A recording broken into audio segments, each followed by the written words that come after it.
What's up, peeps? Julian Williams here at The Distance. Got a video for you guys. I'm going to keep this one as short as possible. It's a post-fight to Thompson versus Wladimir Klitschko. Bout ended in the 6th round knockout in favor of Wladimir Klitschko. From the get-go, I was not a fan of this fight. Like, I was bored even doing the prediction for this fight. I think I predicted like an 11th round, 10th or 11th round knockout in favor of Klitschko. But from the get-go, like, this was just a fight that was in favor of Klitschko. Like one thing I noticed with Thompson, and this is like over the years, he hasn't fought anybody that would make him a better fighter compared to the fighter that he was in July 2008 when they had the first fight. He hasn't been in any, fight that would just make him a better fighter, prepare him to face Wladimir Klitschko again. That's what I mentioned in my prediction, is that he's just older. He's not better. He's just older.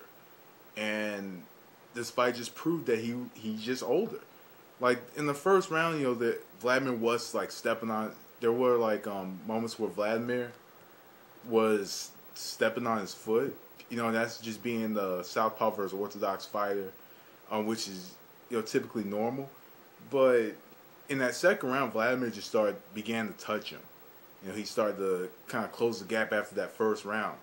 And I always wondered, and it was like about 3-4 years ago when he fought Sultan Ibragimov, why Wladimir always slapped down with his hand. I could kind of look at the fight now until he slaps down with that hand, being that he's facing a southpaw and he wants to slap down so he can get his straight right hand in. And the straight right hand was landing from time to time in this fight.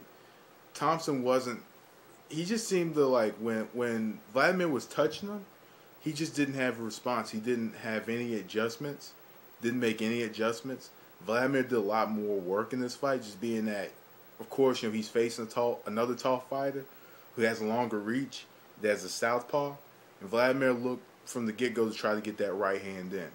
And he was landing it. And in that 6th round, like looking at Thompson, he just looked like a defeated fighter. He was just in there, basically just in there, and he just gave up again, like in the last fight. I thought he just gave up. And he knew that there was no chance in hell of him to win the fight, so that was it. So in the 6th round, it was over. You could tell, like, after the knockdown in round 6, that you could just look in his eyes and just tell he didn't want to fight anymore. So, overall, Wladimir, I think this is like knockout number 51 for him. I would be interested in seeing Wladimir Klitschko face a Chris Arreola. I would like to see him fight Chris Arreola, or even that dude that just won the prize fighter international heavyweights too, Tor Hammer. I would be interested in seeing him fight these two fighters, but at this point, I just don't think that there's any more opponents for Wladimir to face at heavyweight, other than his brother who's about to retire. Of course, there is Robert Helenius, there is Derek Chisora, who's going to fight David Haye next week. But other than that, Wladimir's done what he's had to do at heavyweight. And it's getting to the point to where just watching the Klitschko fight, and I'm a Klitschko fan, but it's just getting pathetic to see these guys get in the ring, get these. And I understand that Tony Thompson was the IBF mandatory, but I would like to see like Chris Arreola get in the ring with Wladimir, because I think Arreola would probably try to force Wladimir to fight. And that's just my opinion. But anyway, let me know what you guys thought about the fight. I thought it was pathetic. But let me know what you think. I'm out here. That was Distance. Thanks for watching. Peace.